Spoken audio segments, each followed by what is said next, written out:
programme. This man was on our screens again this week. Is the BBC giving Nigel Farage too much airtime?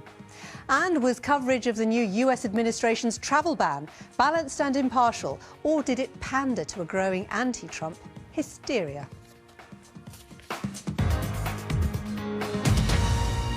First, the Prime Minister's visit to the United States at the end of last week to meet President Trump was the subject of considerable media analysis, not least the moment when the two appeared briefly holding hands.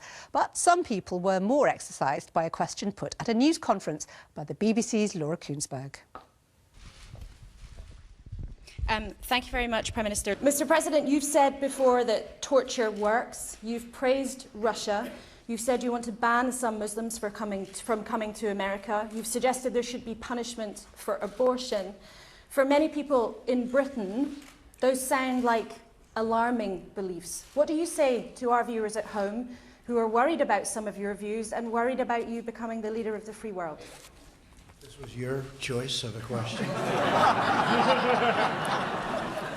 There goes that relationship.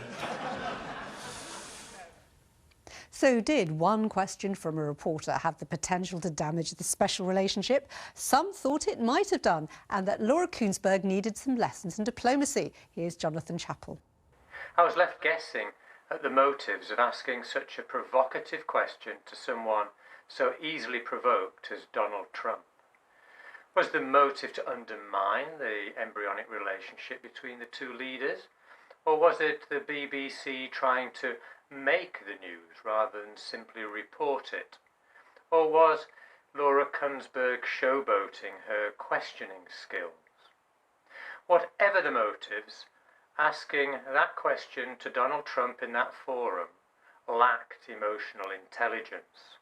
But you have also said you would be frank. Had Donald Trump taken offence to the question, it could have had an impact on the future health and prosperity of the UK economy as a whole. The BBC and Laura Kuenssberg are in a privileged position to be able to ask questions at press conferences like this. Don't abuse that privilege. No surprise that as the week went on, coverage of Donald Trump's presidency continued to exercise Newswatch viewers, in particular the BBC's reporting of the petition urging the government to call off the president's proposed state visit to Britain, which those complaining described to us as excessive and hysterical. And of the ban on travellers from 7 countries to the United States, some felt certain aspects of that ban had been largely ignored by BBC News. The list of countries facing the travel ban were originally drawn up by the Obama administration and not invented by Trump. Second, many Muslim countries themselves impose a travel ban on the citizens of many countries, including UK citizens, simply because they have visited Israel. There's been little evidence of fair, unbiased reporting showing both sides of the story. It's patently obvious the current issue is not anti-Muslim but anti-terrorist or anti-ISIS. But the reporters keep trying to push this question into the face of anyone they can to get an impact for viewers. On Monday's BBC News, apart from the briefest of interviews with 3 people on Staten Island who have not been outraged by this ban, no interviews or mention was made that many millions of people in the US are not outraged by this executive order.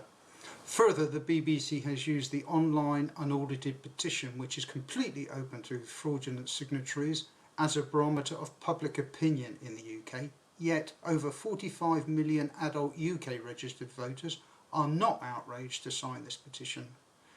The outrage is that those who are not outraged are deemed irrelevant to the BBC. While I totally disagree with Trump's outrageous claims about fake news or the dishonesty of the media, these claims can only gain credence and credibility if responsible and reputable news organisations like the BBC failed to present unbiased, impartial, accurate and honest news reporting or fair and balanced debates and discussions. That debate will certainly continue, but there was at least one BBC programme that featured a clear defence of President Trump's travel ban, BBC One's Sunday Politics. The guest was Nigel Farage, and Andrew Neil began by asking him if he agreed with the president's decision to bar Syrian refugees indefinitely from entering the United States. You know, there are 7 countries on that list. He's entitled to do this. He was voted in on this ticket. I didn't ask you if he was entitled. That's not my point of contention. I asked you if you agreed with it. Well, I do, because I think that if you just look at what is happening in France and Germany, if you look at Mrs. Merkel's policy on this, which was to allow anybody in virtually from anywhere, look what it's led to. The former leader of the United Kingdom Independence Party went on to discuss his views on immigration and on the government's process for leaving the European Union.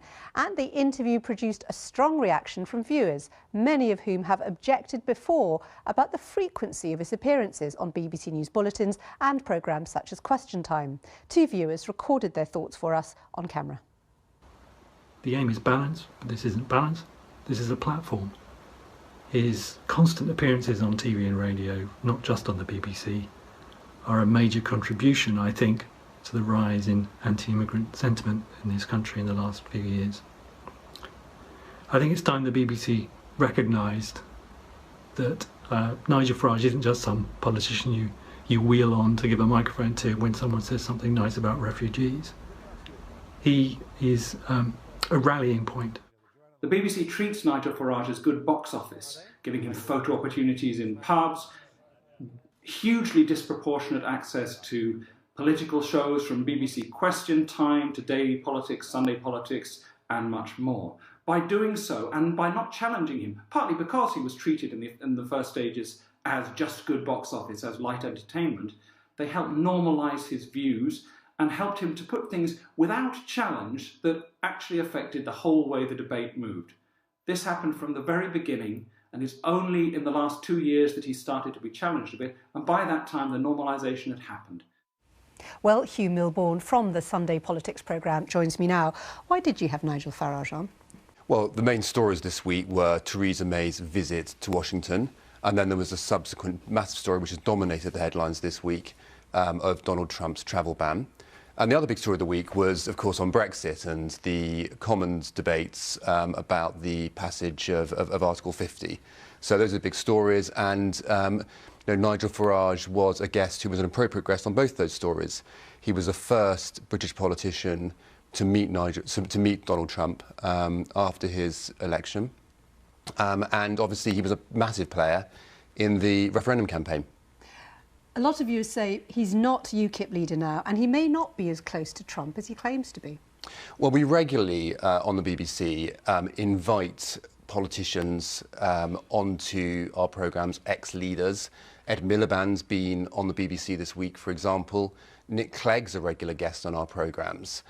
So it's not unusual that we should invite someone on a programme who isn't currently leader of their party. But they're also both MPs, and Nigel Farage has never been an MP. Yeah, but he is an MEP. He has been elected by the British people as an MEP by his constituents.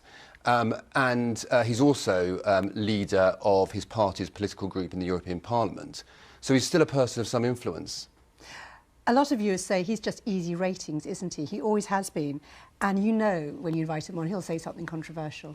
No, I mean, he represents a strand of political thinking in the United Kingdom. There's no doubt about that. As party leader, he had a track record of political success. For example, his party came first in the European elections in 2014. At the general election in 2015, the party in the popular vote came third.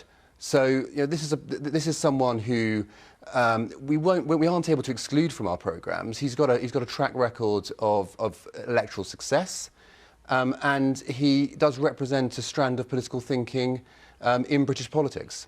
Many people do find what he says offensive, particularly as we heard in those viewer comments there. Yeah. His comments on immigration in the current climate, people feel that he's stirred up anti-immigrant sentiment. Do you think it's responsible to have him on?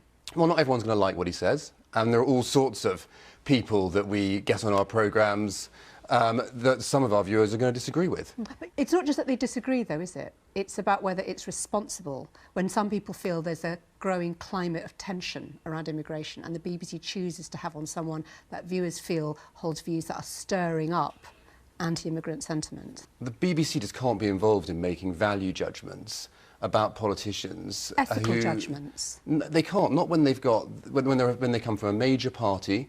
UKIP is a major one. There's no doubt about that. We can't be making value judgments about whether what they've got to say is, morally dubious. That's not our role. We're an impartial broadcaster. There's no evidence that Nigel Farage ever said anything that's illegal, for example. That's never been a risk. I don't think that he should be treated any differently than any other politician from any of the other major political parties in the United Kingdom. You obviously work on Sunday Politics and Daily Politics, but you'll know we hear great viewer concern about how often Farage is invited onto BBC programmes generally, including Question Time. We also know, of course, that he now has his own radio show on commercial radio. Do you think the BBC does have him on too often? Well, I know from our outlets, so the Daily Politics and the Sunday Politics, it's only the second time he's been on in the last 6 months. I think he's made about half a dozen other appearances in terms of interviews or being part of panels or part of discussions on BBC television over the last 6 months. So I don't think that is too great a number. And of course, on our programmes, obviously Andrew Neil's a very robust interviewer, and we always want politicians of the highest calibre from whatever political party. Hugh Milbourne, thank you very much.